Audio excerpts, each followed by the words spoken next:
கர்த்தருடைய பரிசுத்த நாமத்துக்கு மகிமை உண்டாவதாக.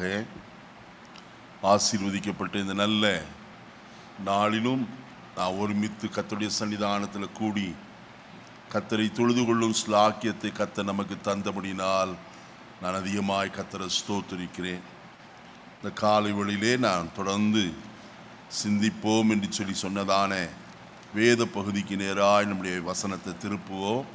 பிரசங்கியின் புஸ்தகம் 7ஆம் அதிகாரம் 8வது வசனம். பிரசங்கியின் புஸ்தகம் 7ஆம் அதிகாரம் 8வது வசனம் வாசிப்போம். ஒரு காரியத்தின் துவக்கத்தை பார்க்கிலும் அதன் முடிவு நல்லது. அதன் முடிவு நல்லது. தலைகளை தாழ்த்தி ஜெபிப்போமா? மகா இரக்கமும் சிநேகன் இந்த பரலோகத்தின் நல்ல தகப்பனே, நல்ல வேளைக்காய் தம்மை நன்றி நிறைந்த இதயத்தோடு நாங்கள் ஸ்தோத்திரங்களை செலுத்துகிறோம். இன்றைக்கும் எங்களுக்காக நீர் ஆயத்தம் பண்ணியிருக்கிற மன்னாவை இந்த காலை வழியிலே நீர் துதி கதாவே பிட்டு எங்களுக்கு பகிர்ந்தளிக்கும்படியாய் நாங்கள் ஜெபிக்கிறோம். நாங்கள் அதை வாங்கி புசித்து பலன் கொள்ளவும் உமக்கு சாட்சியாய் நாங்கள் ஜீவிக்கவும் கர்த்தர் எங்களோடு கூட இடைபட வேண்டும் என்று ஜெபிக்கிறோம். அடியேனை முற்றிலுமாய் நீர் மறைத்து கொள்ளும். ஆண்டவரே, உம்முடைய பலத்தையும் சத்துவத்தையும் அடியேனுக்கு ஒரு விசை கூட இந்த காலையில் அருளுவீராக. உடைய வசனங்கள் வல்லமையோடு பரிசுத்த ஆவியோடு முழு நிச்சயத்தோடு புறப்பட்டு செல்லவும் நீர் விரும்பின காரியம் வாய்க்கவும் நாங்கள் வேண்டிக் கொள்கிறோம். வந்திருக்கிற ஜனத்துடைய இருதயத்தை ஆவியானவர் திறப்பீராக. வசனம் ஒன்றாயிரம் வீணாய் போய்விடாதபடிக்கு அது 30, 60, 100 பலன் தரும்படி நாங்கள் செபிக்கிறோம். நம்முடைய கரத்தில் அர்ப்பணிக்கிறோம். ஆசீர்வதியும். ஜனத்தை கர்த்தர் கூட்டி சேரும். இயேசுவின் நாமத்தில் பிதாவே, ஆமென். மறுபடியும் இந்த வசனத்தை வாசிக்கலாம். ஒரு காரியத்தின் துவக்கத்தை பார்க்கிலும் ஒரு காரியத்தின் துவக்கத்தை பார்க்கிலும் அதன் முடிவு நல்லது. அதன் முடிவு நல்லது. கடந்த வாரத்திலே உங்களோடு கூட சவுலையும் தாவீதையும் குறித்து சொன்னதான சில காரியங்கள் நீங்கள் அறிந்திருக்கிறீர்கள். சவுல் துவக்கம் நன்றாயிருந்த போதிலும் அவருடைய முடிவு அவ்வளவு நேர்த்தியானதாய் காணப்படவில்லை. நம்முடைய ஜீவிதம் சவுளுடைய வாழ்க்கையோடு ஒப்பிட்டு நான் சில காரியங்கள் உங்களோடு கூட நான் சொன்னேன்.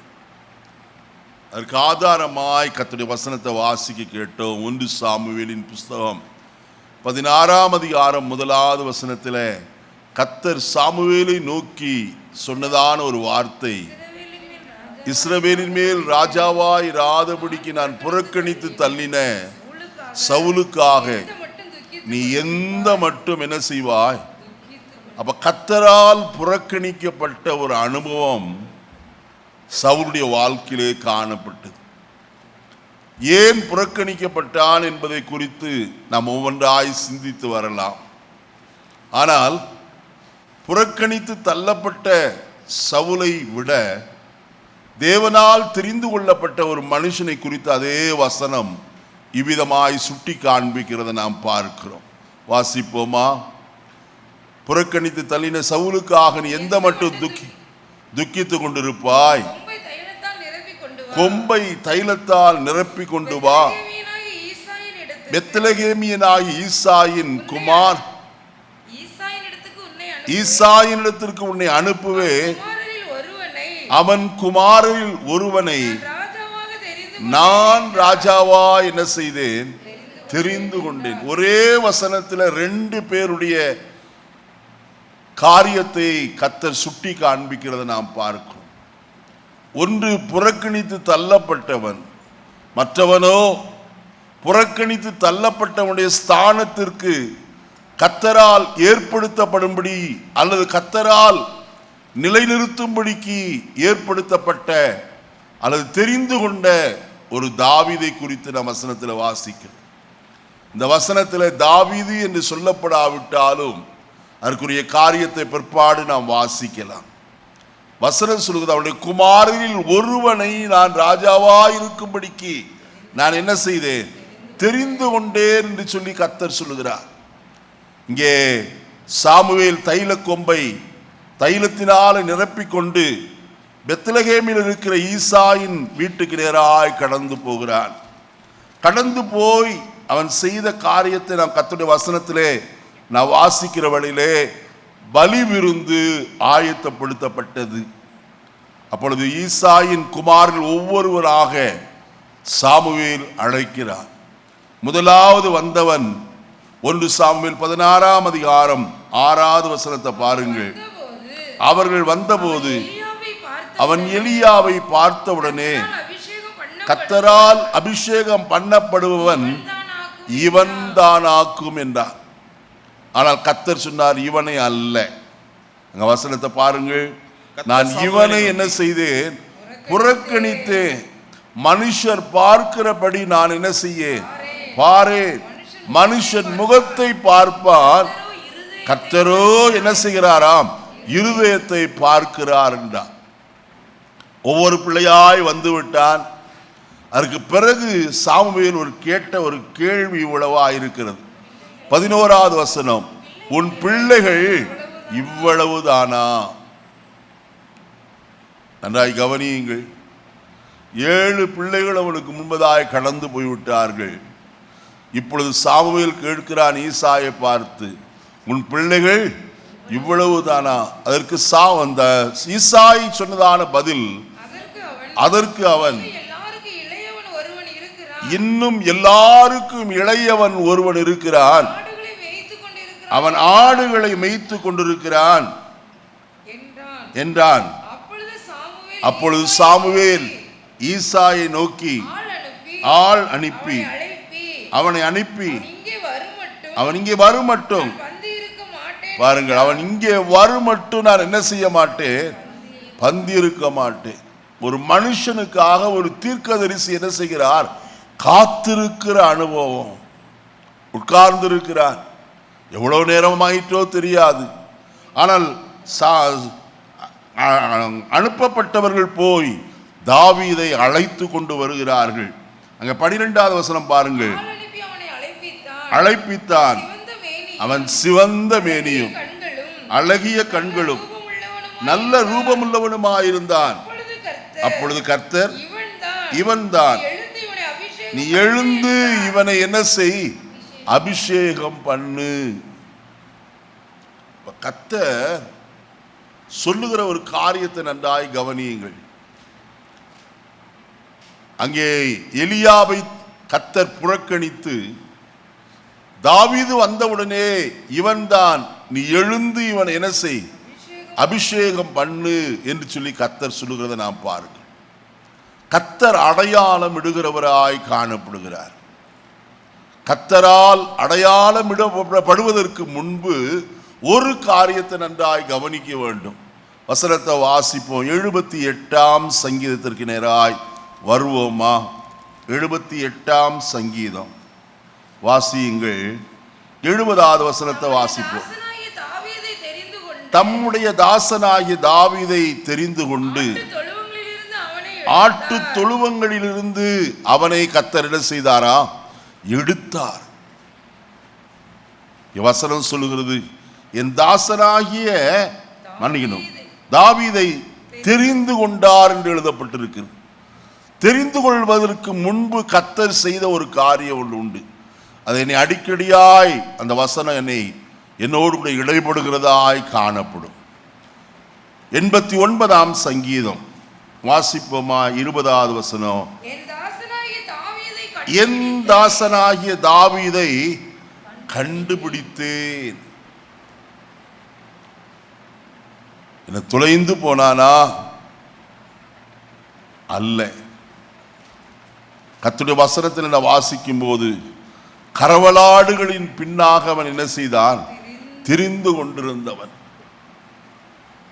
அவனை குறித்து கர்த்தருடைய வசனம் சொல்கிறது, அவனை நான் என்ன செய்தேன்? கண்டுபிடித்தேன்.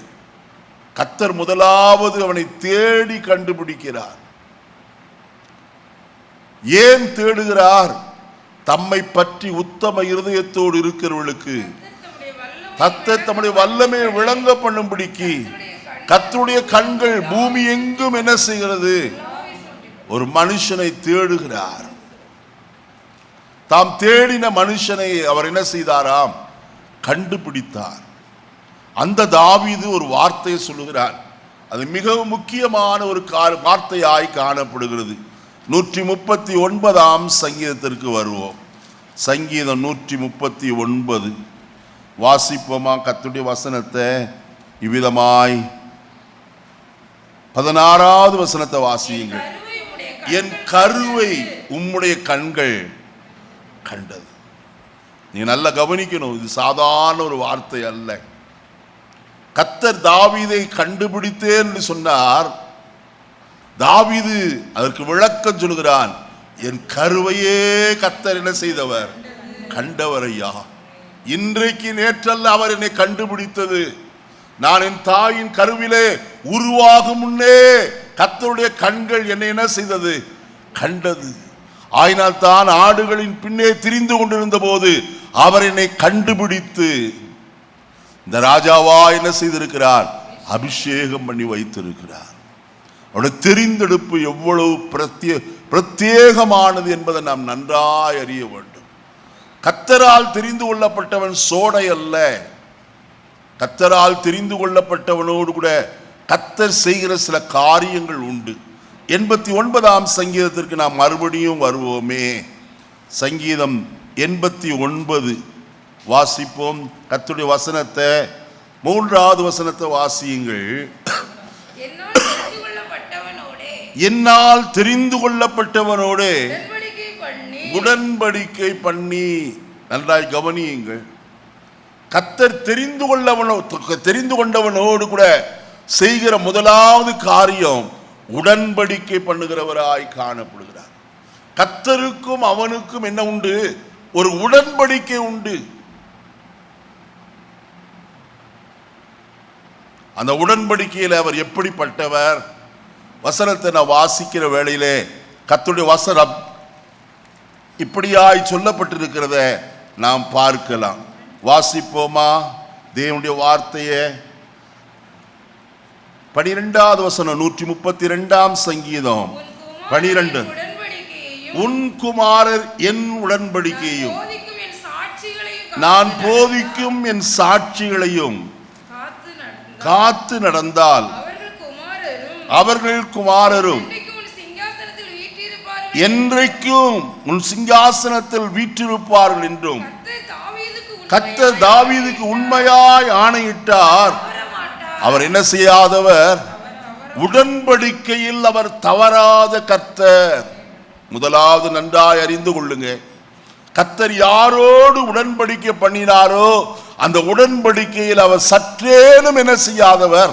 தவறி போகாத கர்த்தர். இப்ப 89ஆம் சங்கீதத்திற்கு மீண்டும் வருவோம். வாசிப்பு 33வது வசனத்திலிருந்து வாசிக்கலாம். ஆனாலும் என் கிருபையை அவனை விட்டு விலக்காமலும் என் உண்மையில் பிசகாமலும் இருப்பேன். என் உடன்படிக்கையில் மீறாமலும் என் உதடுகள் விளம்பினதை மாற்றாமலும் இருப்பேன். ஒரு விசை என் பரிசுத்தத்தின் பேரில் ஆணையிட்டேன். தாவீதுக்கு நான் என்ன செய்ய? கர்த்தர் யாரோடு உடன்படிக்கை பண்ணுகிறாரோ அவர் அதில் மாறாதவர், உண்மை உள்ளவர் என்று சொன்னேன். இங்கே கர்த்தருடைய வசனம் சொல்லுகிறது இவ்விதமாய் அவர் அவனுக்கு பொய் சொல்லாதவராய் காணப்படுகிறார். தாவீதுக்கு என்ன செய்கிறது இல்லை? பொய் சொல்லுகிறதே இல்லை. அவனுக்கு சொன்ன எல்லா வார்த்தைகளையும் கர்த்தர் என்ன செய்தாராம்? நிறைவேற்றுகிறவராய் காணப்பட்டார். அதற்கு சாலமோன் சாட்சியாய் காணப்படுகிறத கர்த்தருடைய வசனத்திலிருந்து நான் வாசிக்கும் போது அறிந்து கொள்ள முடியும். நான் வாசிப்போமா? 1 ராஜாக்களின் புஸ்தகம் 1 ராஜாக்களின் புஸ்தகம்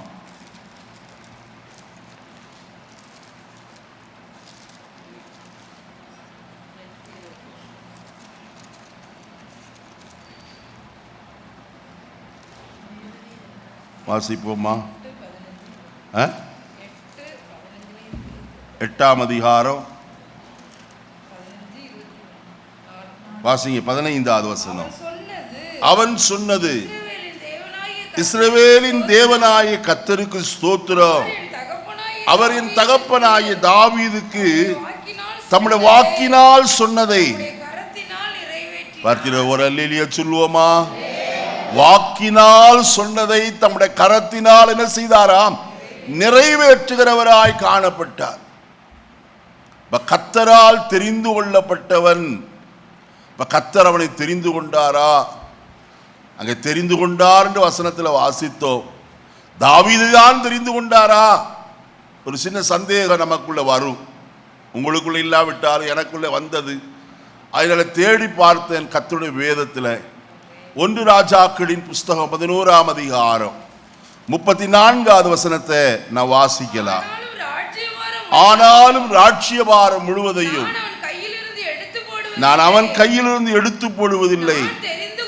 நான் தெரிந்து கொண்டவனும் என் கற்பனைகளையும் என் கட்டளைகளையும் கை கொண்டவனுமான என் தாசனாகிய தாவீது.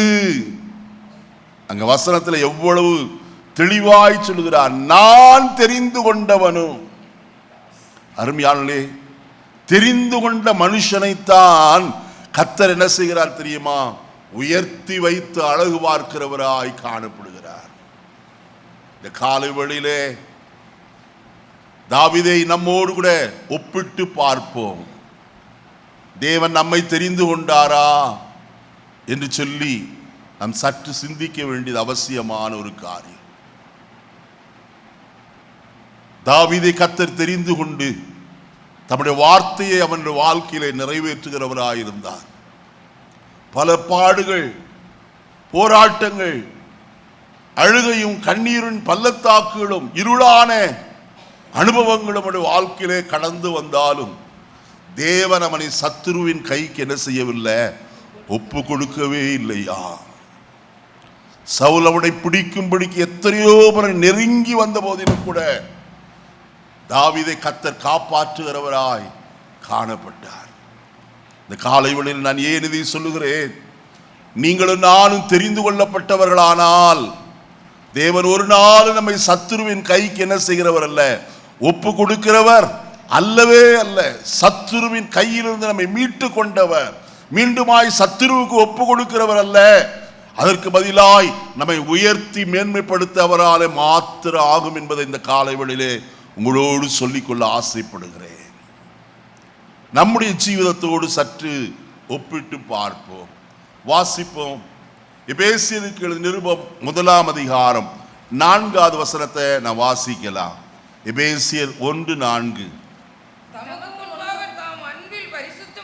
தமக்கு முன்பாக நம் அன்பில் பரிசுத்தம் உள்ளவர்களும் குற்றமில்லாதவர்களுமாய் இருப்பதற்கு அவர் உலக தோற்றத்திற்கு முன்னே கிறிஸ்துவுக்குள் நம்மை என்ன செய்தார்? தெரிந்து கொண்டார். நம்மை தெரிந்து கொண்ட ஒரு அனுபவம். எபேசியருக்கு எழுதின நிருபத்தை கடந்த வெள்ளிக்கிழமை நான் பேச வேண்டும் என்று சொல்லி ஆயத்தம் பண்ணி கொண்டு வந்தேன். ஆனால் எனக்கு கொஞ்சம் பலவீனம் இருந்தபடினாலே நான் பேசாமல் மௌனமாக இருந்து விட்டேன். ஆனால் இன்றைக்கு அதை குறித்து உங்களோடு கூட சொற்ப நேரம் நான் பேசும்படியாய் விரும்புகிறேன். என்னை கேட்கிற கர்த்தருடைய ஜனமே, இந்த எபேசியருக்கு எழுதின நிருபமானது எழுதப்பட்ட நிருபங்களிலேயே ராணியாய் காணப்படுகிற ஒரு நிருபம். த குயின்ஸ் எபிஸ்டல் என்று சொல்லி ஆங்கிலத்தில் சொல்வார்கள். எல்லா நிருபங்களை பார்க்கிலும் ஒரு ராணியாய் காணப்படுகிற ஒரு நிருபம், மிக மேன்மையான ஒரு நிருபம். 6 அதிகாரம் தான் இருக்கிறது. அந்த 6 அதிகாரங்களிலேயும் விசேஷித்த எல்லா காரியங்களும் அடங்கி இருக்கிறத நாம் பார்க்கலாம். நான் அதனுடைய ஆழத்தில் கடந்து போக விரும்பவில்லை. நான் ஒன்று சொல்ல விரும்புகிறேன். தேவன் நம்மை உலக தோற்றத்துக்கு முன்னே என்ன செய்தவர்? தெரிந்து கொண்டவர். அது 2 தெசலோனிக்கேயர் 2ஆம் அதிகாரம் 13-14 வசனங்களில வாசிக்கிற வேளையில 2 தெசலோனிக்கேயர் 2ஆம் அதிகாரம் 13-14 வசனங்கள். கர்த்தருக்கு பிரியமான சகோதரரே, நீங்கள் ஆவியினாலே பரிசுத்தமாக்கப்படுகிறதினாலும் சத்தியத்தை விசுவாசிக்கிறதினாலும் ரட்சிப்படையும்படிக்கு ஆதி முதல் தேவன் உங்களை என்ன செய்தாராம்? தெரிந்து கொண்டபடியே. எப்ப தெரிந்து கொண்டார்? அது ஆதி எப்போ? ஒருவர் அறியவில்லை. ஆதியும் அந்தமானவருக்கு தான் தெரியும். கர்த்தர் நம்மை உலக தோற்றத்துக்கு முன்னே ஆதியிலேயே முதலாவது அவர் நம்மை என்ன செய்தார்? கிறிஸ்து இயேசுவுக்குள் நம்மை தெரிந்து கொண்டார். 1 தெசலோனிக்கேயர் 1:3 வாசியுங்கள். நீங்கள் தெரிந்து கொள்ளப்பட்டவர்கள் என்று நாங்கள் என்ன செய்து எதன் மூலமாய் அறிந்து கொண்டோம்? 2 வாசிங்க.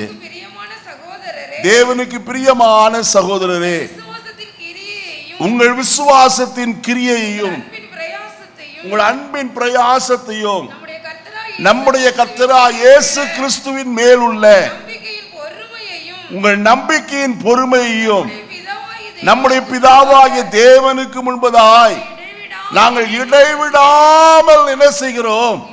நினைவு கூர்க. 3 காரியத்தை சொல்லுகிறார். 1, விசுவாசத்தின் கிரியை. வெறும் விசுவாசம் அல்ல, கிரியை இல்லாத விசுவாசம் செத்தது. ஆபிரகாம் கிரியைகளோடு கூட என்ன செய்தானாம்?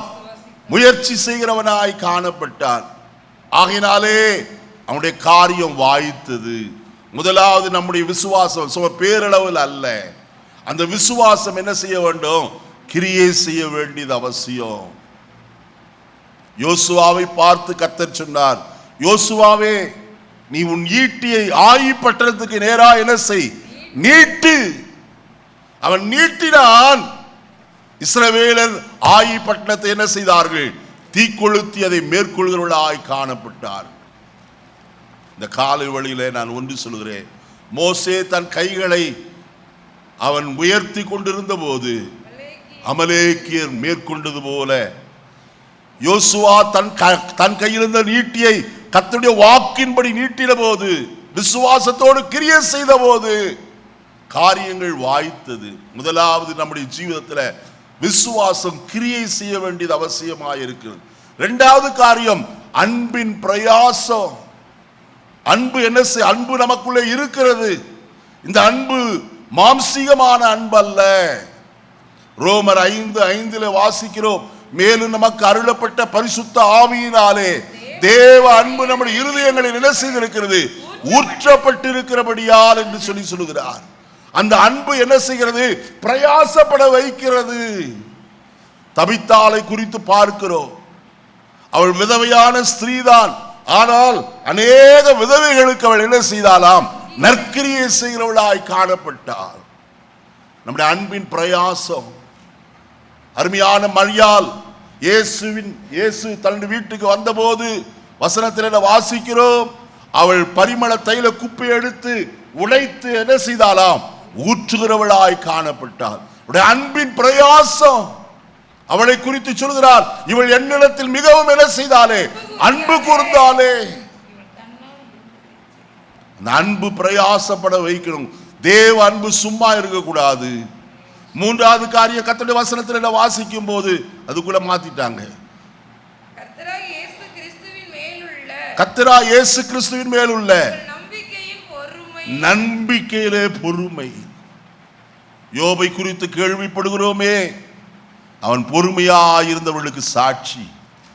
யோபின் பொறுமையை குறித்து நீங்கள் கேள்விப்பட்டிருக்கிறீர்களே, கர்த்தருடைய செய்கையின் முடிவையும் என்ன செய்திருக்கிறீர்களே, கண்டிருக்கிறீர்களே என்று யாக்கோபு நிருபக்காரன் 5ஆம் அதிகாரத்தில் சொல்லுகிறார். ஆகையால் வசனத்தில் வாசிக்கிறோம், பொறுமை மிக மிக அவசியமான ஒரு காரியம். இதிலே நம்பிக்கையில. இன்னைக்கு நம்முடைய நம்பிக்கையில் நாம் எப்படி இருக்கிறோம்? தளர்ந்து போயிருக்கிறோமா? நான் கர்த்தரை நம்பி எனக்கு என்ன கிடைச்சது என்று சொல்லுவோமா?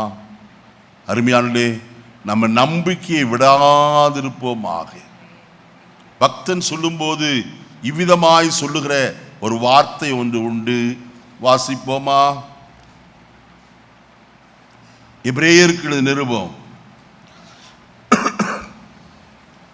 10ஆம் அதிகாரம் 35வது வசனத்தை வாசிப்போமா? ஆகையால் ஆகையால் மிகுந்த பலனுக்கு ஏதுவான உங்கள் தைரியத்தை என்ன செய்யாதிருங்கள், விட்டு விடாதிருங்கள். ஒரு நாள் விட்டு விட வேண்டாம். அப்படியானால் நீங்கள் தெரிந்து கொள்ளப்பட்டவர்கள் என்று நீங்கள் அறிந்து கொள்ளுங்க. அதற்காக அப்போஸ்தலனாகிய பவுல் சொல்கிறார், நாங்கள் இடைவிடாமல் உங்களை நினைத்து உங்களுக்காக எப்பொழுது என்ன செய்கிறோம், ஸ்தோத்திரம் பண்ணுகிறோம். இப்ப வாசிங்க 2 தெசலோனிக்கேயர் 2ஆம் அதிகாரம் 14வது வசனத்தை வாசிப்போம். 2 தெசலோனிக்கேயர் 2:14. நீங்கள் நம்முடைய கர்த்தராகிய இயேசு கிறிஸ்துவின் மகிமை அடையும் பொருட்டாக எங்கள் சுவிசேஷத்தினாலே அந்த ரட்சிப்புக்கு அவர் உங்களை என்ன செய்திருக்கிறார்? ஏயா தெரிந்து கொண்டார்? நீங்கள் கிறிஸ்துவினுடைய மகிமையை என்ன செய்யும்படிக்கு, அடையும்படியாக. சாதாரண காரியம் அல்லையா. அவருடைய மகிமையை நாம் அடைய வேண்டும். அவருக்கு ஒப்பாய் நாம் மாற்றப்படும்படிக்குத்தான் கர்த்தர் நம்மை அழைத்திருக்கிறார், தெரிந்தெடுத்திருக்கிறார் என்பதை நாம் மறக்க வேண்டாம். சங்கீதம் 135 4வது வசனத்தை நான் வாசிக்கிற வேளையில வசனம் சொல்லுகிறது. சங்கீதம் 135 4, கர்த்தர் யாக்கோபை தமக்காகவும் இஸ்ரவேலை தமக்கு சொந்தமாகவும் எப்படியா சொந்தமாய் தெரிந்து கொண்டார். எத்தனை பேர் அவருக்கு சொந்தம்? கர்த்தருக்கு சொந்தமானவங்க கையை உயர்த்தி ஒரு அல்லேலூயா சொல்லுவோமா? அவருக்கு சொந்தமானவர்களாய் கர்த்தர் நம்மை தெரிந்து கொண்டார். தீத்து நிருபக்காரன் சொல்லும் போது 2ஆம் அதிகாரம் 14வது வசனத்தில் இப்படி சொல்லுகிறார். தீத்து 2:14,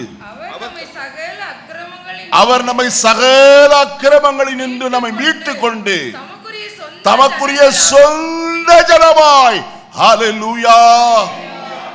அது யோசிக்கும் போதே நம்முடைய உள்ளம் குதூகலிக்கிறது. என்ன செய்தாராம்? அவர் நம்மை சகல அக்கிரமங்களில் நின்று மீட்டு கொண்டு நம்மை சொந்த ஜனமாய் என்ன செய்திருக்கிறார்? மாற்றி இருக்கிறாரே. நீங்களும் நானும் அவருக்கு சொந்த ஜனமாய் இருப்போமானால் எவ்வளவு பெரிய ஆசீர்வாதம். நான் ஒரு ஆசீர்வாதத்தை உங்களுக்கு சொல்லுகிறேன். நாம் அவருக்கு சொந்தமானவர்களானால் ரோமருக்கு எழுதின நிருபம் 8ஆம் அதிகாரம் 33வது வசனத்தை வாசிப்போமே. தேவன் தெரிந்து கொண்டவர்கள் மேல் குற்றம் சாட்டுகிறவன் யார்? யாருல? தேவன் தெரிந்து கொண்டவர்கள் மேல் குற்றம் சாட்டுகிறவன் யார்? ஒருவனும் குற்றம் சாட்ட முடியாது. வேதம் தெளிவாய் சொல்கிறது, தேவன் யாரை தெரிந்து கொண்டாரோ அவர்கள் மேல் குற்றம் சாட்டுகிறவன் யார்? இன்னொரு வசனத்தை, 2வது ஒரு ஆசீர்வாதத்தை நாம் பார்ப்போமே. ரோமருக்கு எழுதின நிருபம் 8ஆம் அதிகாரம் வசனத்தை வாசிக்கலாமா? 29 30வது வசனத்தை வாசிக்கலாம்.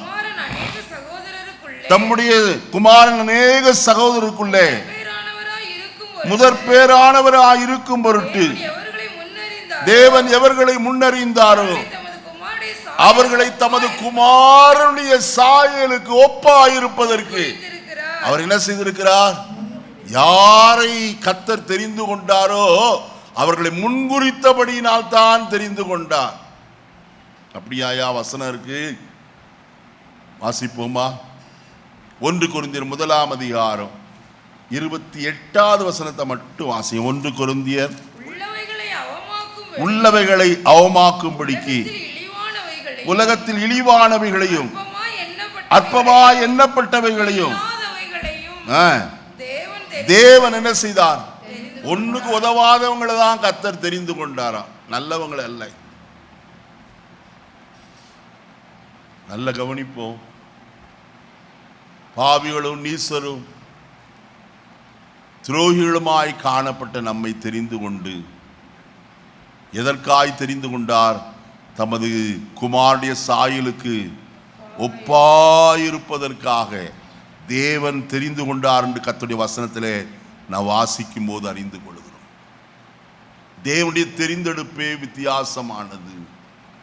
அருமையானே, கர்த்தர் ஆபிரகாமை குறித்து சொல்லும் போது கர்த்தருடைய வசனம் சொல்லுகிறது.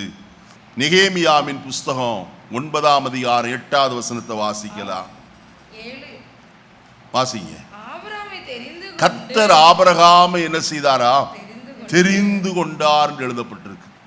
தெரிந்து கொண்டவனுக்கு கர்த்தர் செய்த காரியம் என்ன? 8ஆம் வசனத்துடைய கடைசி பகுதி, உம்முடைய வார்த்தைகளை எல்லாம் என்ன செய்தி? நிறைவேற்றினீர். நீர் எப்படிப்பட்டவர்? நல்ல கவனிங்க. தெரிந்து கொண்டவனுடைய காரியத்தை கர்த்தர் நிறைவேற்றி தருகிறவர். வசனம் சொல்லுகிறது, உம்முடைய வார்த்தைகளை எல்லாம் என்ன செய்தீர்? என்ன வார்த்தை நிறைவேற்றினார்? ஆபிரகாமை பார்த்து கர்த்தர் சொன்னார், நான் உன்னை ஆசீர்வதிக்கவே ஆசீர்வதித்து உன்னை பெருகவே பெருக பண்ணுவேன். கர்த்தர் உன்னை பெருக பண்ணினாரா? வேதம் சொல்லுகிறது. வாசிப்போமா? 51ஆம் அதிகாரம் ஏசாயா தீர்க்கதரிசியின் புஸ்தகம் 2வது வசனத்தை வாசிக்கலாம். உங்கள் தகப்பனாகிய ஆபிரகாமையும் உங்களை பெற்ற சாராளையும் நோக்கி பாருங்கள். அவன் ஒருவனாய் இருக்கையில் நான் அவனை அழைத்து அவனை ஆசீர்வதித்து சொல்லியிருக்கா? கர்த்தர் அழைத்தார், தெரிந்து கொண்டவனை அழைத்தார். அழைத்தவனை என்ன செய்தாராம்? ஆசீர்வதித்தார். ஆசீர்வதிக்கப்பட்டவன் என்ன ஆனான்? பெருக ஆரம்பித்தான். எப்படி பெருகினான்? கர்த்தர் சொல்லும்போது சொன்னார், உன் சந்ததி வானத்து நட்சத்திரங்களை போலவும் கடற்கரை மணலை போலவும் என்ன செய்யும்? உண்டாயிருக்கும் என்று கர்த்தர் சொன்னார். இன்றைக்கு ஆபிரகாமின் சந்ததியாய் இன்றைக்கு உலகம் முழுவதும் கர்த்தருடைய ஜனங்கள் என்ன செய்திருக்கிறார்கள்? பரம்பி இருக்கிறார். கர்த்தர் தம்முடைய வார்த்தையில் எப்படிப்பட்டவர்? உண்மை உள்ளவர். நீங்க யாரு? சொல்லுங்க, நீங்க யாரு? சந்தேகம் தானே?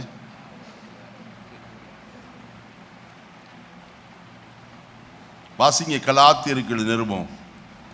இன்னைக்கு கொஞ்சம் பிரசங்க வித்தியாசமா தான் போகும். 3ஆம் அதிகாரம் 6வது வசனத்தை வாசிக்கலாம். அப்படியே ஆபிரகாம் தேவனை விசுவாசித்தார், அது அவனுக்கு நீதியாக எண்ணப்பட்டது. ஆகையால் விசுவாச மார்க்கத்தார்கள் எவர்களோ அவர்களே ஆபிரகாமின் பிள்ளைகள் என்று. அப்ப யார் நீங்க எல்லாம்? யாரு? ஏன்? விசுவாச. ஆபிரகாம் தேவனை விசுவாசித்தான், அதே போல நாமும் விசுவாசத்தினாலே கர்த்தரை விசுவாசித்தபடியினாலே ஆபிரகாமின் பிள்ளைகள் என்று என்ன செய்யப்படுகிறோம்? அழைக்கப்படுகிறோம். இப்ப 9வது வசனத்தை வாசிப்போம். அப்படியே விசுவாச மார்க்கத்தார்கள் எவர்களோ அவர்கள் ஆபிரகாமுடனே என்ன செய்யப்படுகிறார்கள்? ஆசீர்வாத குறைவு வந்த என்ன செய்யணும்? நம்முடைய விசுவாசத்தை சோதிச்சு பார்க்கணும். நல்ல கவனிங்க, நம்முடைய விசுவாசம் எப்படிப்பட்டது? மத்தேயு எழுதின சுவிசேஷம் 15ஆம் அதிகாரம். மத்தேயு 15ஆம் அதிகாரம் வாசிப்போமா? கர்த்தருடைய வசனம் 28வது வசனத்தை வாசி. இயேசு அவளுக்கு பிரதியுத்தரமாக, ஸ்திரீயே, உன் விசுவாசம் பெரியது, நீ விரும்புகிறபடி உனக்கு என்ன செய்ய கடவது? எப்படி ஆக கடவது? நம்ம விருப்பம் நிறைவேறுதா? நம்ம விரும்புகிறபடி கர்த்தர் செய்கிறாரா?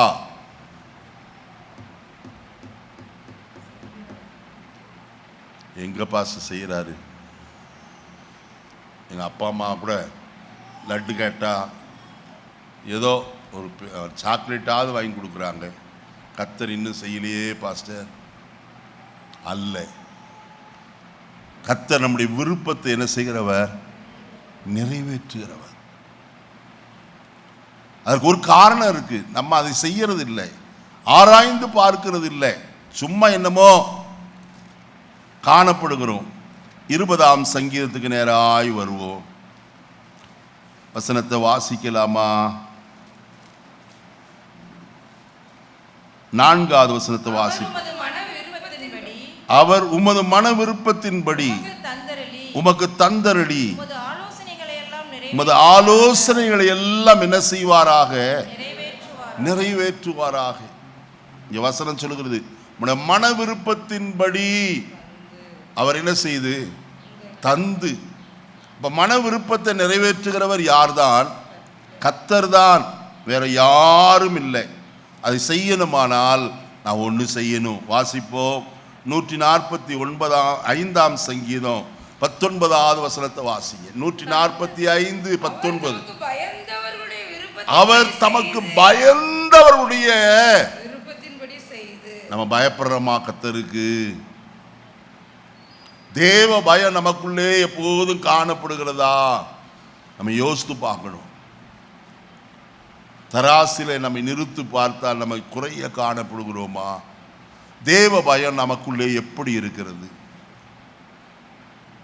தேவன் தமக்கு பயந்தவருடைய மன விருப்பத்தின்படி அங்க சொல்லும்போது சொன்னார், கானானிய ஸ்திரீயிடத்துல உன் விசுவாசத்தின்படி உனக்கு ஆக கடவது, உன் விருப்பத்தின்படி 20 அதுக்குள்ள விட்டீங்களா? பிரதியுத்தரமாக, ஸ்திரீயே பெரியது, நீ விரும்புகிறபடி உனக்கு. அப்ப விருப்பத்தை நிறைவேற்றுகிற கர்த்தர் நம்முடைய மன விருப்பங்கள் எல்லாம் நிறைவேற்றணுமானா கர்த்தர் செய்ய வேண்டிய நம்ம கர்த்தருக்கு நாம் செய்ய வேண்டிய காரியம் அவருக்கு அஞ்சி நடக்க வேண்டும், பயந்து நடக்க வேண்டும். ஏதோ கர்த்தருடைய சமூகத்திற்கு வரும்போது மட்டுமல்ல, எல்லா சந்தர்ப்பத்திலும் கர்த்தருக்கு பயப்பட வேண்டும். கர்த்தருக்கு பயப்படுகிற பயம் என்றால் என்ன? அது தெரியணுமல்ல.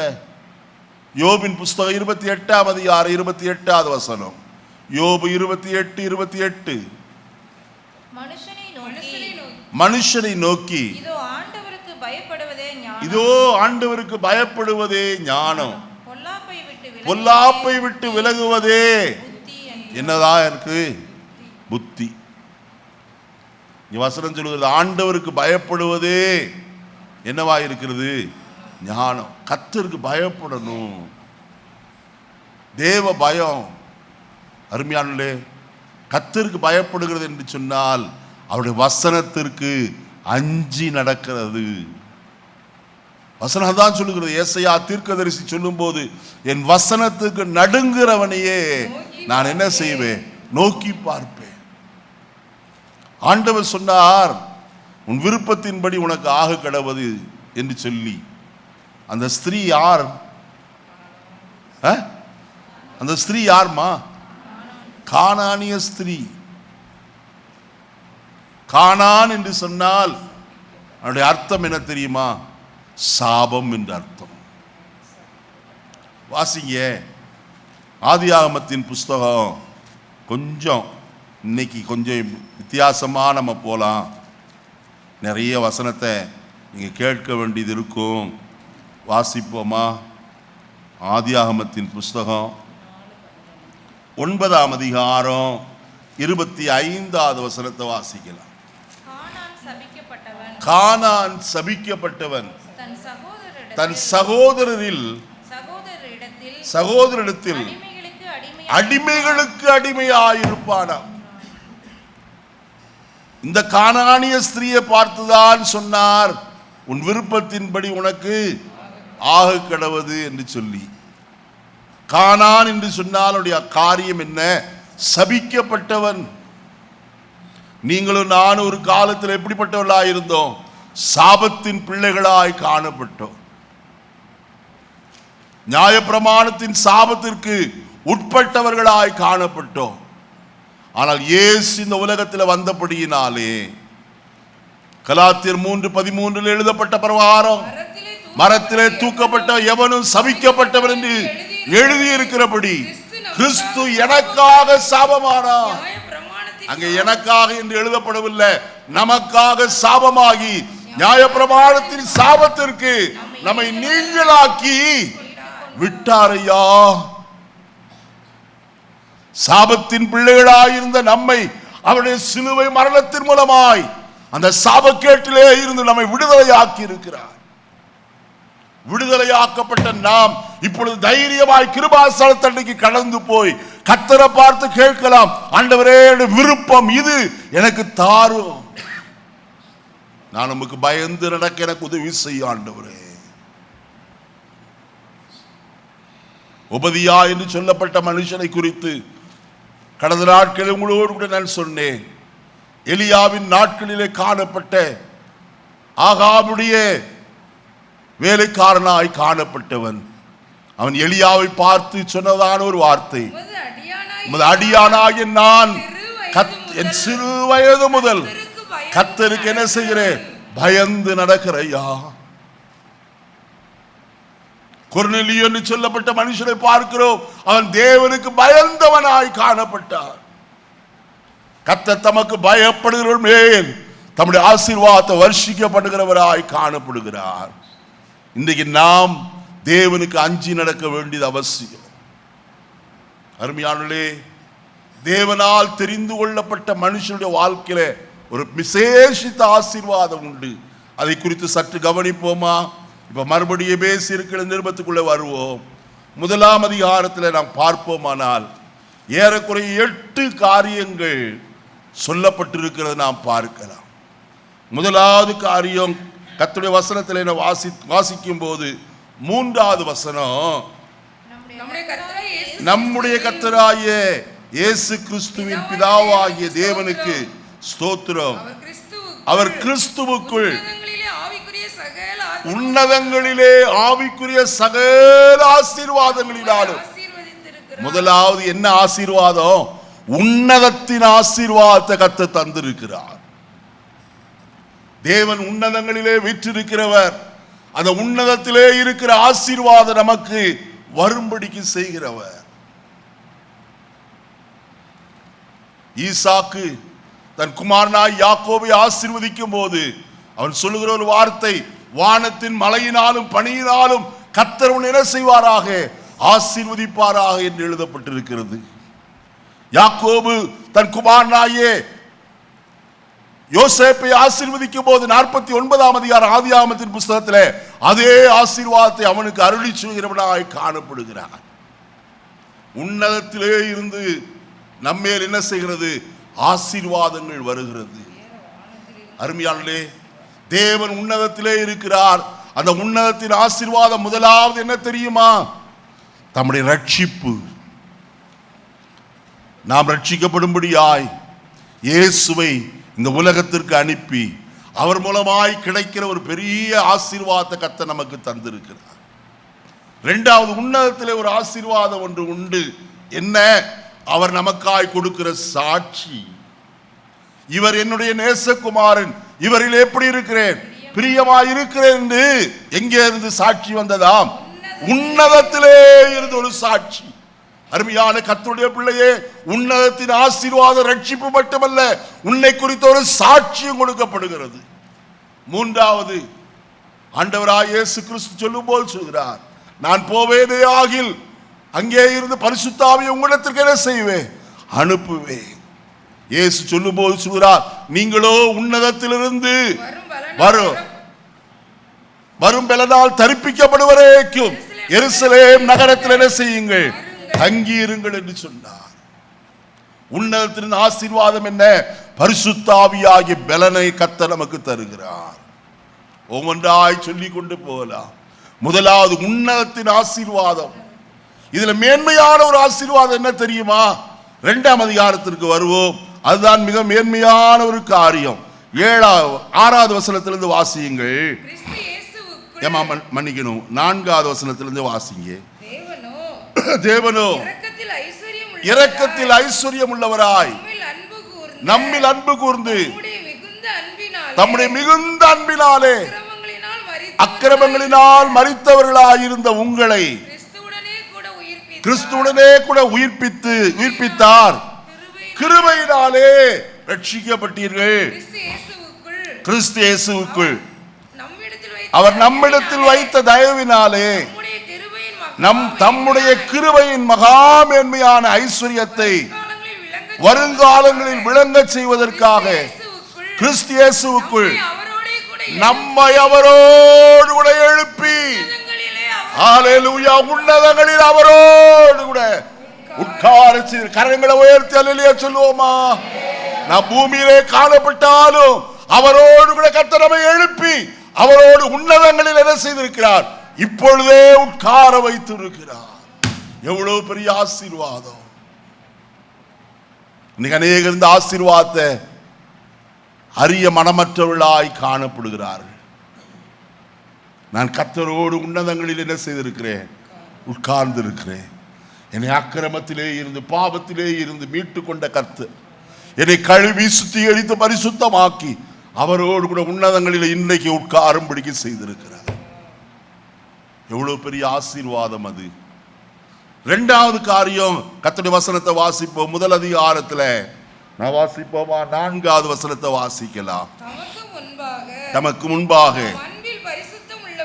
அன்பில் பரிசுத்தம் உள்ளவர்களும் குற்றமில்லாதவர்களுமாய் இருப்பதற்கு அவர் உலக தோற்றத்திற்கு முன்னே கிறிஸ்துவுக்குள் நம்மை என்ன செய்தபடியால், நல்ல கவனிங்க, அவர் நம்மை என்ன செய்தார்? தெரிந்து கொண்டார். எதற்காய் தெரிந்து கொண்டாராம்? தமக்கு முன்பாக நம் அன்பில் பரிசுத்தம் உள்ளவர்களும் குற்றமில்லாதவர்களுமாய் இருப்பதற்கு உலக தோற்றத்திற்கு முன்னேயே அவர் என்ன செய்தார்? கிறிஸ்துவுக்குள்ளே நம்மை தெரிந்து கொண்டார். அதைத்தான் நான் சொன்னேன், ஆதியில் நீங்கள் என்ன செய்தபடியே?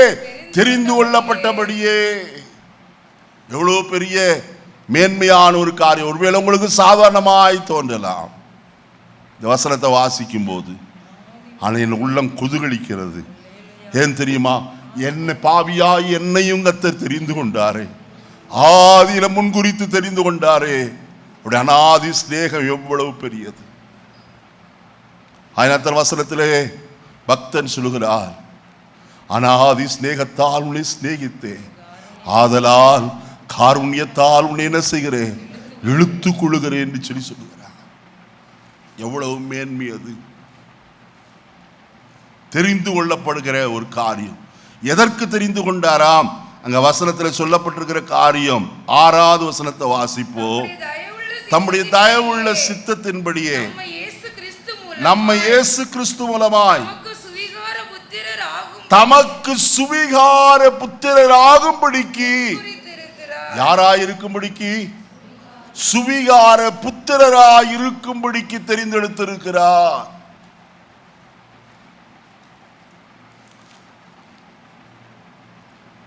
எவ்வளவு பெரிய காரியம் தெரியுமா?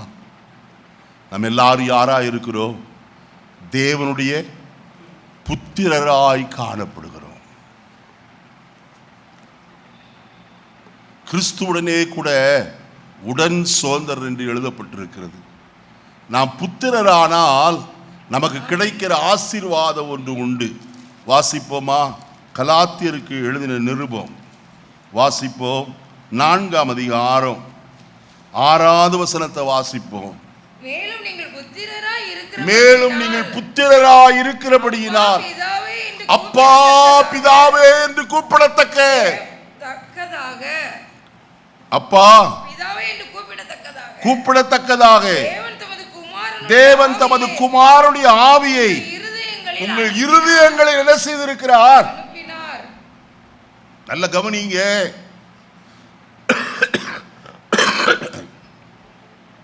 நீங்கள் புத்திரராய் இருக்கிறபடியினாலே அப்பா பிதாவே என்று கூப்பிடத்தக்கதாக தேவன் தம்முடைய குமாரனுடைய ஆவியை நம்முடைய இருதயங்களில் என்ன செய்திருக்கிறார்? அனுப்பி இருக்கிறார். அப்படின்னா அதுக்கு முன்னாடி வேற ஏதாவது இருந்துச்சா? ஆமா இருந்துச்சு. என்ன இருந்துச்சு? வாசிங்க. ரோமருக்கு எழுதின நிருபம், ரோமருக்கு எழுதின நிருபம் 8ஆம் அதிகாரத்திற்கு வருவோமா? வாசிப்போம் கர்த்தருடைய வசனத்தை. ரோமர் 8ஆம் அதிகாரம் 14வது வசனத்திலிருந்து வாசிக்கிறோம். மேலும் எவர்கள் தேவனுடைய ஆவியினாலே நடத்தப்படுகிறார்களோ. யார் தேவனுடைய புத்திரர்? சொல்லுங்க, யார் தேவனுடைய புத்திரர்? தேவனுடைய ஆவியானவராலே நம்ம அவராலே நடத்தப்படுறோமா? ஆவியானவர் நம்மை நடத்த போதுமான, நம்மோடு கூட இருந்து வழி இதுவே, இதிலே என்ன செய்யுங்கள், நடவுங்கள் என்று சொல்லுகிற சத்தத்தை உங்கள் காதுகள் என்ன செய்யும், கேட்கும். கர்த்தருடைய சத்தத்தை கேட்கிறோமா? அவர் சத்தத்தை கேட்கறது எப்போ? அதிகாலையிலே கேட்க முடியுமே. எல்லா நேரத்திலும் அவருடைய சத்தத்தை கேட்க முடியும். ஆண்டவரே, நான் போகிற பாதை சரியானது தானா? நான் உமக்கு பிரீதியானதை செய்கிறேனா? நம்முடைய ராஜ்யத்திற்கு வருவதற்குரிய காரியத்தை நான் நிறைவேற்றி வருகிறேனா? யோசித்து பார்க்கணும். அவர் நமக்கு ஆலோசனை கர்த்தர் என்று வேதம் சொல்லுகிறது. இங்கே வசனம் சொல்லுகிறது, நீங்கள் புத்திரரானால் ஆவியானவராலே நீங்கள் என்ன செய்யப்படுவீர்கள்? நடத்தப்படுவீர்கள். ஆவியானவர் நம்மை நடத்துகிறவர். கர்த்தருடைய ஆவியானவர் பிலிப்பை நடத்தினார். நீ வனாந்தர மார்க்கமாய் போகிற அந்த ரதத்துடனே போய் என்ன செய், சேர்ந்து கொள். போய் சேர்ந்தான். கர்த்தருடைய காரியம் முடிந்தது. ஆவியானவர் அவனை கொண்டு போய் ஆசோத்திலே விட்டு விட்டார். பிரியமான கர்த்தருடைய பிள்ளைகளே, ஆவியானவர் உங்களை நடத்துகிறாரா? சிம்சோனை குறித்து வேதம் சொல்கிறது, அவன் தானுக்கு சேனுக்கு நடுவாய் இருக்கும் போது ஆவியானவர் அவன் என்ன செய்தார்? ஏவ துவங்கினார். உங்களுடைய ஆவியானவர் ஏவுகிறாரா? இப்போ மறுபடியும் வருவோம் கர்த்தருடைய வசனத்திற்கு. ரோமர் 8ஆம் அதிகாரம் 14வது வசனத்திலிருந்து மறுபடியும் வாசிப்போம். மேலும் எவர்கள் தேவனுடைய ஆவியினாலே நடத்தப்படுகிறார்களோ அவர்கள் தேவனுடைய புத்திரராயிருக்கிறார்கள். அந்தபடி வசனத்தை போடுப்பா.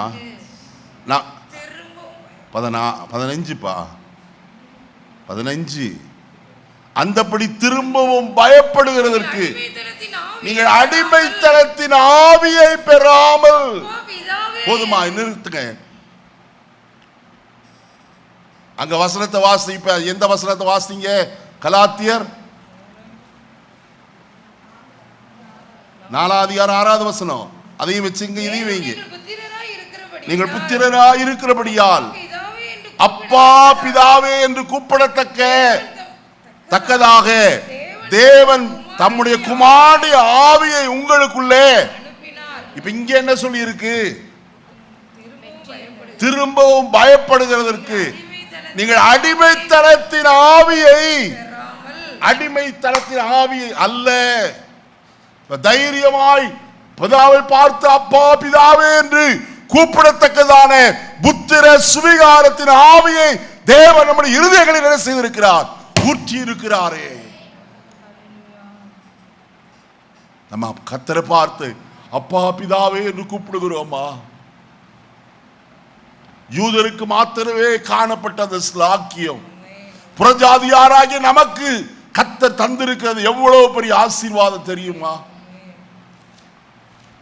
காணியாட்சிக்கு புறம்பானவர்களாய், வாக்குத்தத்தத்தின் உடன்படிக்கை அந்நியராய், தேவனற்றவர்களாய், தேவ நம்பிக்கையற்றவர்களாய் காணப்பட்டோமே.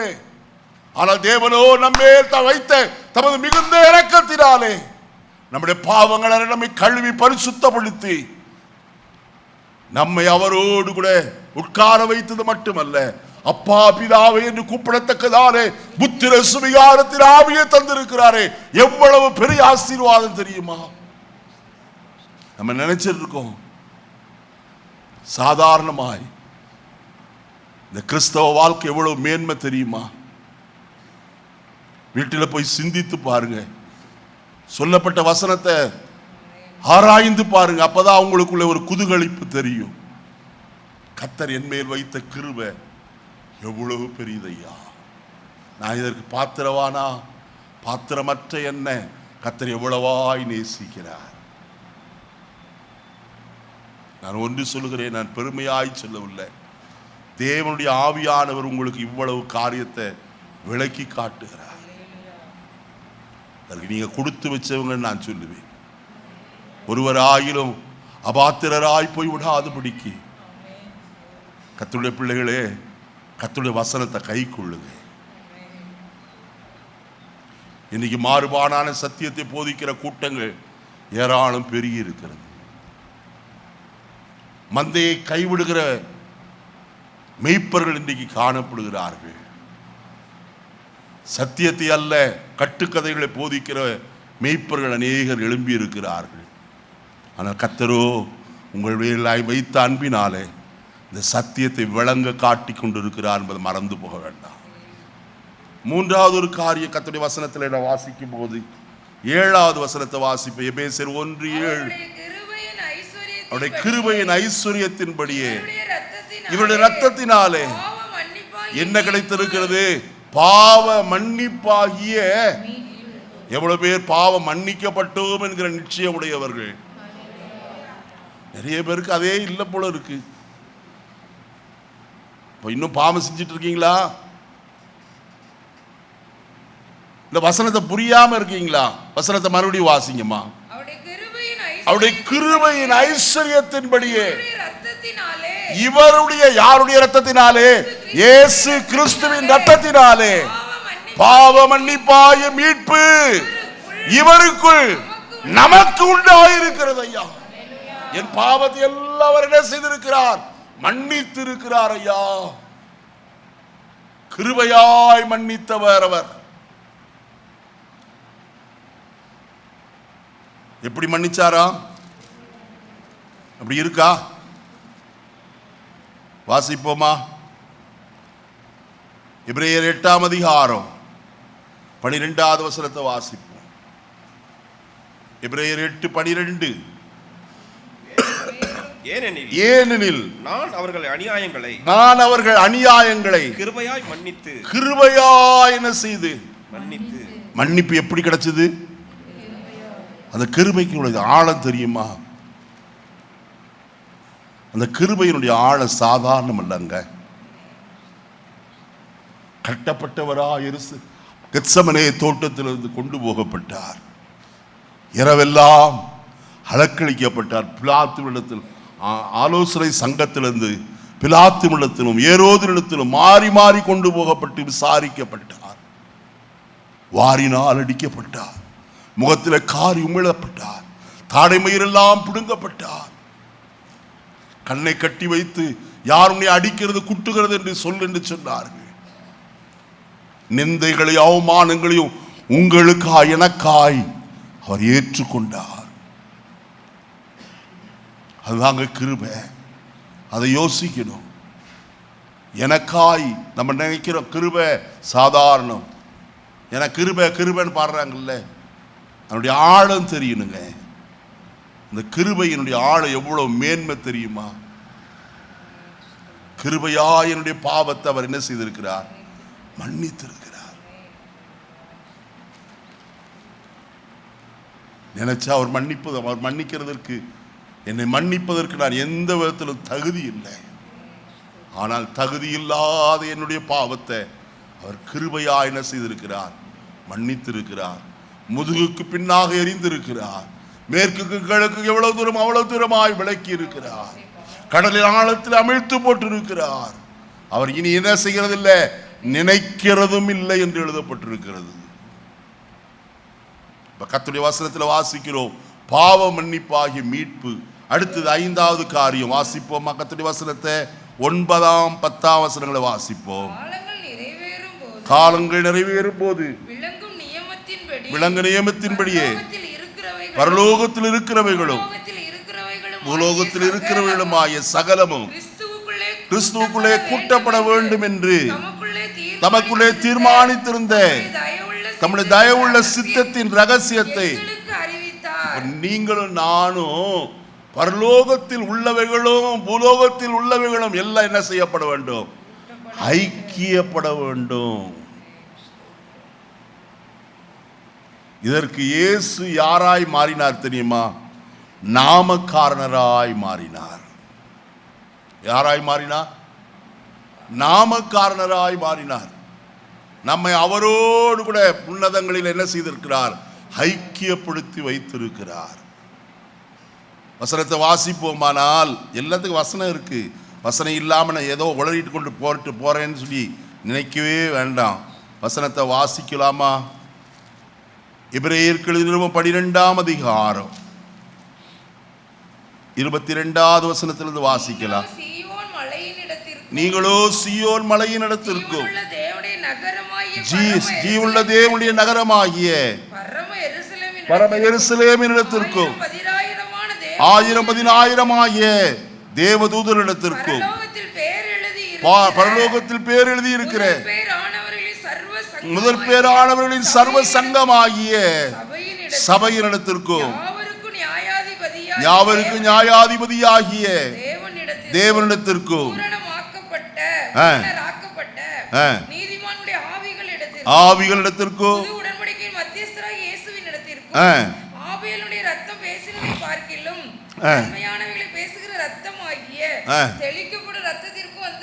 பாத்தீங்களா, எங்கே வந்து சேர்ந்திருக்கிறீங்க? வசனத்தில் சொல்லப்பட்டிருக்கிறது, பரலோகத்தில் பேர் எழுதி இருக்கிற முதற் பேரானவர்களின் சர்வ சங்கமாகிய பரலோகத்துக்கும் நமக்கு ஒரு ஐக்கியத்தை கர்த்தர் ஏற்படுத்தி இருக்கிறார். வசனத்தில் தெளிவாய் நமக்கு சொல்லப்பட்டிருக்கிற காரியம் அதுதான். நம்முடைய நாமக்காரனராகிய இயேசு நம்மை அவரோடு கூட என்ன செய்திருக்கிறார்? இணைத்து வைத்திருக்கிறார் என்று சொன்னால் அது மகா மேன்மையான ஒரு காரியம் என்பதை நன்றாய் அறிந்து கொள்ள வேண்டும். ஆகிய அந்த காலை வேளையில் ஒன்று அறிந்து கொள்ளுங்க, நாம் பரலோகத்தில் இருக்கிற சர்வ சங்கத்தோடு கூட என்ன செய்யப்பட்டிருக்கிறோம்? ஐக்கியம் கொண்டவர்களாய் காணப்படுகிறோம். அடுத்த காரியம், வசனத்தை வாசிப்போம். 11-12 வசனங்கள். அவருடைய மகிமைக்கு புகழ்ச்சியாய் இருக்கும்படிக்கு தமது சித்தத்தின் ஆலோசனைக்கு தக்கதாக எல்லாவற்றையும் நடப்பிக்கிற அவருடைய தீர்மானத்தின்படியே நாங்கள் முன்குறிக்கப்பட்டு கிறிஸ்துவுக்குள் அவருடைய சுதந்திரமாகும்படி என்ன செய்யப்பட்டோ? தெரிந்து கொள்ளப்பட்டோ. நீங்க யாரு? அவருடைய சுதந்திரமாய் காணப்படுகிறீர்கள். நீங்க சாதாரணமானவர்கள் அல்ல, அவருடைய சுதந்திரவாளிகளாய் காணப்படுகிறோம். கிறிஸ்துவோடு கூட உடன் சுதந்திரவாளிகளாய் நாம் காணப்படுகிறோம். எல்லா ஆசீர்வாதத்துக்கும் நாம் உடன் பங்காளிகள். அடுத்த காரியம், நேரம் இல்லை, 13வது வசனத்தை வாசிப்போம். நீங்கள் உங்கள் ரட்சிப்பின் சுவிசேஷமாகிய சத்திய வசனத்தை கேட்டு விசுவாசிகளான போது வாக்குத்தத்தம் பண்ணப்பட்ட பரிசுத்த ஆவியினாலே அவருக்குள் என்ன செய்யப்பட்டீர்கள்? நீங்க யாரு? அவரால் முத்திரை போடப்பட்டவர்கள். யாரெல்லாம் கர்த்தர் தெரிந்து கொண்டாரோ அவர்கள் எல்லாம் கர்த்தர் என்ன செய்திருக்கிறார்? முத்திரை போட்டிருக்கிறார். எதுக்கு? எதுக்கோ முத்திரை போட்டிருக்கிறார் ஐயா, அப்படித்தானே நினைக்கிறீங்க? 4ஆம் அதிகாரம் 30வது வசனத்தை வாசிங்க. எபேசியர் 4:30. நீங்கள் மீட்கப்படும் நாளுக்கென்று முத்திரையாக பெற்ற.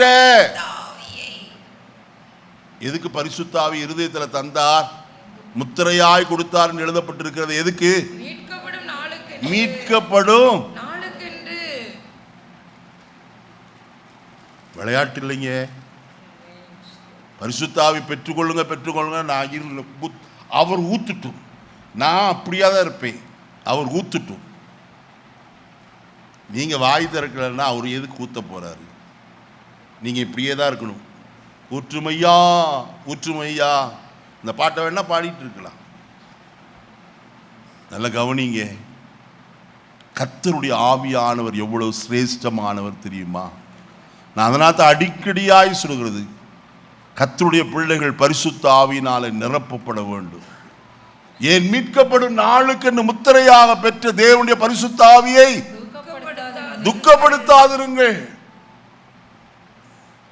மீட்கப்படும் நாளுக்கு என்று கொடுத்தாரே, அது எப்ப நடக்கையா? வசனத்தை வாசிக்கிறோம். 1 தெசலோனிக்கேயர் 4:16 வாசிக்கும் போது வசனத்தில் இப்படி பார்க்கிறோம், கர்த்தர் தாமே ஆரவாரத்தோடும் பிரதான தூதனுடைய சத்தத்தோடும் தேவ காலத்தோடு வானத்திலிருந்து இறங்கி வருவார். அப்பொழுது கிறிஸ்துவுக்குள் மரித்தவர் முதலாவது எழுந்திருப்பார்கள். யாரு? கிறிஸ்துவுக்குள் மரித்தவர்கள். எப்படி எஞ்சிருப்பாங்க? ரோமர் 8:11 வாசிங்க. அன்றியும் இயேசுவை மரித்தோரிலிருந்து எழுப்பினவருடைய ஆவி உங்களில் வாசமாயிருந்தால், கிறிஸ்துவை மரித்தோரிலிருந்து எழுப்பினவர் உங்களில் வாசமாயிருக்கிற தம்முடைய ஆவியினாலே சாவுக்கு ஏதுவான உங்கள் சரீரங்களை என்ன செய்வார்? ஹல்லேலூயா. நீங்க உயிர்ப்பிக்கப்படணுமானால் ஒரு காரியம் பரிசுத்த ஆவியானவர் அவசியங்க. என்னது? என்ன அவசியம்? பெற்றுக்கொள்ளணுமா பெற்றுக்கொள்ள கூடாதா? ஊற்றுமையா அப்படியே நின்றுட்டு இருந்தா எங்க போய் ஊத்துவாரு? வாயை திறக்கணும், நல்ல ஸ்தோத்திரம் பண்ணணும்.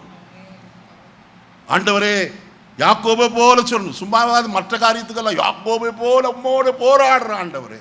என்ன போராடுறீங்க? பரிசுத்த ஆவியை பெற்றுக்கொள்றதுக்கு போராடுறீங்களா? ஆண்டவரே நீர் என்னை நிரப்பினால் ஒழிய நான் உன்னை என்ன செய்ய மாட்டேன். நான் ஒரு 6ஆம் கிளாஸ் ஒரு 7ஆம் கிளாஸ் படிச்சுட்டு இருப்பேன். அன்றைக்கு ஒரு போதகர் வந்தார். சாயங்கால கூட்டம். எங்களுக்கு சாயங்கால கூட்டம் எப்பொழுதுமே சுவிசேஷ கூட்டம். ஆனால் அன்றைக்கு வந்த போதகர் சொன்னார், இன்னைக்கு நான் சுவிசேஷம் அறிவிக்க போகிறதில்லை, நான் பரிசுத்த ஆவியை குறித்து உங்களோடு கொஞ்ச நேரம் பேசி உங்களை எல்லாரையும் பரிசுத்த ஆவியானவர் பெற்றுக்கொள்ள நான் நடத்த போகிறேன்னு சொன்னார். நடத்தினார். முதலாவது பரிசுத்த ஆவியை கர்த்தர் என் மேல் ஊற்றினார். எழுந்து சாட்சி சொன்னேன். என் தங்கச்சிக்கு வந்தது வேகம். ஆண்டவரே எனக்கு மட்டும் கொடுக்கல, எங்கள் அண்ணனுக்கு கொடுத்துருக்கீங்க. நீங்கள் என் மேலே ஊற்றினார் ஒழிய நான் உண்மை விட மாட்டேன். அவன் பிடிச்சி கதற ஆரம்பித்தார். அவருடைய கதறுதலை கர்த்தர் கண்டார். தம்முடைய ஆவி அளவில்லாமல் அவள் மேல் என்ன செய்தார்? ஊற்றுகிறவராய் காணப்பட்டார். ஒரு மகிமையான நாளாக இன்றைக்கு காணப்பட்டது. நான் ஏன் இதை சொல்லுகிறேன்? இந்த காலையில் பரிசுத்த ஆவியானவர் மிக மிக முக்கியம். சாவுக்கு ஏதுவான இந்த சரீரம் மகிமையின் சரீரமாய் உயிர்ப்பிக்கப்பட வேண்டுமானால் இந்த சரீரத்தில் குடிகொள்ளுகிற ஒரு ஆவியானவர் நமக்கு தேவைங்க. அவர்தான் அப்பா பிதாவே என்று கூப்பிட பண்ணத்தக்கதான மேலான ஆவியானவராயிருக்கிறார். அந்த ஆவியானவர் பயத்தின் ஆவியை தள்ளிவிட்டு நாம் தைரியமாய் கிருபாசனத்தன்னைக்கு போக உதவி செய்கிறவர். நீ அடுத்த காரியத்துக்குள்ள கடந்து வருவோம். வாசிப்போம். எபேசியர் 1:14 வாசிங்க. அவருக்கு சொந்தமானவர்கள் அவருடைய மகிமைக்கு புகழ்ச்சியாக மீட்கப்படுவார்கள் என்று என்பதற்கு ஆவியானவர் தம்முடைய சுதந்திரத்தின் யார் மீட்கப்படுவார்களாம்? அவருக்கு சொந்தமானவர்கள். யாரெல்லாம் அவருக்கு சொந்தமோ அவர்கள் எல்லாரையும் கர்த்தர் மீட்டுக் கொள்வார். நீங்க யாரா இருக்கீங்க? அவருக்கு சொந்தம் தானா? இல்லை அந்நியரா? இல்லைங்க எங்கள் அப்பா சித்தப்பா. அப்படியா? சொந்த தகப்பனவர். நாம் அவருக்கு சொந்த ஜனமாய் காணப்படுகிறோம். அதுக்குரிய காரியத்தை ஏற்கனவே சொல்லிவிட்டேன். சொந்த ஜனம். இப்போ சொந்த ஜனத்தை மீட்கும்படிக்கு இயேசு என்ன செய்ய போகிறார்? வரப்போகிறார். கடைசி வசனம் 23வது வசனம். அவர் எல்லாவற்றாலும் நிரப்புகிறவருடைய நிறைவான சரீரமான சபையில இப்ப நம்ம எங்க வச்சிருக்கிறார் தெரியுமா? சரீரமான சபையிலே கர்த்தர் வைத்திருக்கிறார். அதற்கு இயேசு யாராயிருக்கிறார்? தலையாய் காணப்படுகிறார். நீங்களும் நான் யாராயிருக்கிறோம்? அவயவங்களாய் காணப்படுகிறோம். அதனால்தான் இந்த சபையில வைத்திருப்பதற்கு நோக்கம் என்ன தெரியுமா? எபேசியர் 4:11 வசனம். மேலும் நாம் அனைவரும் தேவனுடைய குமாரனை பற்றி விசுவாசத்திலும் அறிவிலும் ஒருமைப்பட்டவர்களாகி கிறிஸ்துவுடைய நிறைவான வளர்ச்சியின் அளவுக்கு தக்கதாக பூரண புருஷராக வரைக்கும் பரிசுத்தவான்கள் சீர்பொருந்தும் பொருட்டு சுவிசேஷ ஊழியத்தின் வேலைக்காகவும் கிறிஸ்துவின் சரீரமாகிய சபையானது பக்தி விருத்தி அடைவதற்காகவும் அவர் சிலரை அப்போஸ்தலராகவும் சிலரை தீர்க்கதரிசிகளாய் சிலரை சுவிசேஷகராய் சிலரை மேய்ப்பராய் போதகராக என்ன செய்திருக்கிறார், அவர் ஏற்படுத்தி வைத்திருக்கிறார். ஐயா, இன்னைக்கு செல்ஃப் அப்பாயின்மெண்ட் லீடர்ஸ் நிறைய இருக்காங்க. தங்களையே நாங்கள் ஊழியம் செய்வோம் அப்படின்னு தங்களை ஊழியத்துக்குன்னு நியமிச்சுக்கிட்டாங்க. அவங்க ஒரு பெரிய போதகர் யாரும் தலையில் கை வச்சு ஜெபம் பண்ணல, ஒன்றும் கிடையாது. தாங்களே செல்ஃப் அப்பாயின்மெண்ட்டு. நல்ல கவனிங்க, கர்த்தர் அதெல்லாம் ஒத்துக்கிறது இல்லை. தேவனால் நியமிக்கப்பட்ட தேவனுடைய சபை, கர்த்தர் அங்கீகரிக்கிற ஒரு சபை. அந்த சபையில் என்ன கர்த்தர் இந்த ஊழியங்கள் எல்லாம் வைத்திருக்கிறார். எதற்கு? நம்ம எல்லாரும் அவருடைய நிறைவான வளர்ச்சியின் அளவுக்கு தக்க பூர்ண புருஷராய் நம்ம எல்லாரும் எழுந்திருப்போமா? கர்த்தரை நோக்கி பார்ப்போம். இந்த காலை வேளையில் தேவனால் தெரிந்து கொள்ளப்பட்டவருடைய ஆசீர்வாதங்களையும் மேன்மைகளையும் குறித்து கேள்விப்பட்டோம். கர்த்தருடைய பிள்ளைகளே, இந்த மேன்மைக்கு சொந்தக்காரராக இருக்கும்படிக்கு கர்த்தர் நம்மை அழைத்திருக்கிறாரே. அழைக்கப்பட்ட அழைப்பிலே நாம் எவ்விதமாக இருக்கிறோம்? காற்றினால் அடியுண்டு ஓகுகிற கடல் அலைகளைப் போல் அல்ல, மார்க்கம் தப்பி அலைகிற நட்சத்திரங்களைப் போல் அல்ல, உறுதியாய் நிற்கிறவர்களாய் நாம் காணப்பட வேண்டியது அவசியம். கர்த்தர் தெரிந்து கொண்டவர்களை கர்த்தர் அனாதையாய் வைக்கவில்லையா? தம்முடைய சரீரமாகிய சபையிலே உங்களை நிலைநிறுத்தி வைத்திருக்கிறார். கர்த்தருடைய சபையிலே காணப்படுகிற நீங்கள் வளர்ச்சி அடைய வேண்டும் என்பதுதான் தேவனுடைய திருவுள சித்தம். நீங்கள் வளருகிறீர்களா? வளரும்படிக்கு உங்களை அர்ப்பணிக்கிறீர்களா? யோசித்து பாருங்கள். சவுல் தள்ளப்பட்டான், ஆனால் தேவனால் தெரிந்து கொள்ளப்பட்ட ஒரு தாவீது கர்த்தர் மேன்மையாய் உயர்த்தி வைத்தார். அந்த தேவனால் தெரிந்து கொள்ளப்பட்டவர்களோடு சம்பந்தப்படுத்தி உங்களோடு இந்த காலையில பேசினேன். கர்த்தருடைய ஆவியான இந்த வசனங்கள் எல்லாம் உங்களுக்கு தந்திருக்கிறார். வீட்டில் போய் சற்று சிந்தித்து பாருங்கள். சற்று நேரம் அமைதியாய் தனிமையாய் உட்கார்ந்து இன்றைக்கு பேசப்பட்ட வார்த்தைகள், ஒருவேளை ஏராள வசனம் பேசியிருந்தாலும் கொஞ்சம் எடுத்து எழுதி வைத்திருக்கிற எடுத்து வாசித்து பாருங்க. கர்த்தர் நம்மை நேசித்த நேசம் எவ்வளவு பெரியது என்று தெரியும். அவருடைய கிருபை எவ்வளவு பெரியது என்று தெரியும். சும்மா எழுதிட்டு போய் வீட்டில் அப்படியே டிராயர்ல தூக்கி வைக்கிறது அல்ல, அதை எடுத்து வாசித்து பாருங்க. கர்த்தர் எவ்வளவு நல்லவர் ஐயா. என்னோடு இந்த வாரம் பேசி இருக்கிறார். என்னோடு கூட கர்த்தர் இடைப்பட்டு இருக்கிறார். அவருடைய சித்தம் என் வாழ்க்கையை நிறைவேறும்படிக்கு என்னை தெரிந்து கொண்டார் என்று உங்களுக்கு புரிந்து கொள்ள முடியும். கர்த்தருடைய கரத்தில் உங்களை அர்ப்பணியுங்கள். எசேக்கியா பிரான்சிஸ் என்று சொல்லப்பட்ட தேவ மனுஷன் ஒரு பாடல் விதமாய் பாடினார். என்னை தள்ளினால் நான் எங்கே போவேன், அடைக்கலம் ஏது இந்த உலகத்திலே என்று பாடுகிறார். கர்த்தரால் தள்ளப்பட்டவர்களாய் அல்ல, தெரிந்து கொள்ளப்பட்டவர்களாய் நாம் காணப்பட நாம் அவருடைய பக்கமாய் காணப்படும். நம்மை தாழ்த்தி அவருடைய கரத்தில் ஒப்பு கொடுப்போமா? பரலோகத்தின் நல்ல பிதாவே, நல்ல வேளைக்காய் ஸ்தோத்திரம். இந்த காலை வேளையில் எங்களோடு பேசின உங்களுடைய ஜீவனுள்ள வார்த்தைகளுக்காய் நாங்கள் உமக்கு நன்றி சொல்லுகிறப்பா. இன்றைக்கு எங்களோடு திட்டமும் தெளிவுமாய் நீர் எங்களோடு பேசி இருக்கிறீர். வசனத்திற்கு எங்களை அர்ப்பணிக்கிறப்பா. தொடர்ந்து வசனத்துக்கு ஏற்றபடி நாங்கள் ஜீவிக்க எங்களுக்கு பலன் தருவீராக. உங்களுடைய கரத்தில் அர்ப்பணிக்கிறோம், ஆசீர்வதியும். இயேசுவின் நாமத்தில் பிதாவே, ஆமென். ஒரு வசனம் சொன்னேன், அதை எடுக்கிறதுக்கு எனக்கு ஞாபகத்து வரல. ஆனால் என் மனசு கொஞ்சம் கூட அமைதியாகலை. ஆனாலும் இந்த வசனத்தை சொல்லிடுறேன், நீங்கள் வீட்டில் போய் வாசிங்க. எபேசியர் 3ஆம் அதிகாரம்